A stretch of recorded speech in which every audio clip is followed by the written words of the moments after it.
Hello there. This is another story that I've written. It was one of the first, and it set the pattern for many of the others in the mixture of true story involving people that I know and ramifications of things that I invented.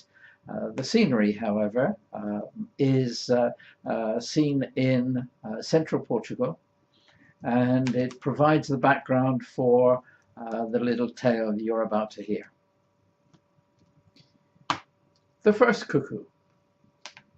Harry West found himself on a hilltop, needing to get his wind after the steep climb. He had walked up to the top because of his granddaughter Anne, who was English, and his niece Sandra, who was Portuguese. They both wanted to see the view over the valley, which he had said was fantastic. The two teenage girls were very different. Sandra thought the world was a wonderful place, but there were just some people around who stopped it being as good as it could be.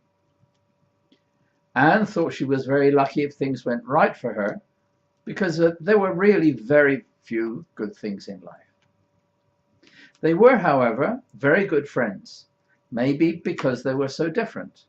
Who knows? Be that as it may, they were walking with Anne's grandfather one morning in early spring up to the top of a hill, from where they had a beautiful view of the village where he lived and a glimpse of the big house where they were staying. As they were looking down, they heard a sound, cuckoo, cuckoo, coming from the top of a tree somewhere in the middle distance. The cuckoo is a strange bird. It lays its egg in another bird's nest, and then when the chicks hatch, the baby cuckoo is bigger than the other chicks and pushes them, or any egg that has not hatched, out of the nest. The cuckoo is then fed by the bird whose chicks have been pushed out. A strange bird indeed. And there is a common superstition in England surrounding the bird, though Sandra doesn't know what it is. Quick, says Anne's grandfather, have you got any money on you, a brown coin? Sandra shakes her head, somewhat perplexed. He looks at her and says, in England, people go walking in the spring and take a brown coin in their pockets. It's said that if you hold a coin when you hear the first cuckoo of the year, you will get rich that year.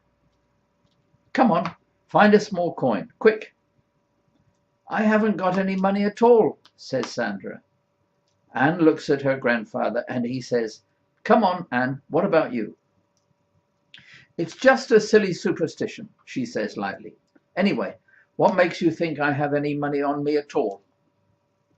Have you? Says Sandra. Well, as a matter of fact, I have, replies Anne, somewhat embarrassed.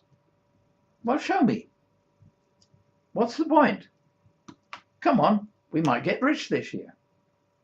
Anne blushes and slowly pulls her hand out of her pocket. She opens her fist and shows the little brown coin she is holding. Sandra and Anne's grandfather both laugh. So you say you don't believe in the superstition, Harry said and laughed. Come on, let's go home. Nobody knows if Sandra and Anne got rich that year, but 12 months later they were still good friends, and no one is richer than those who have friends.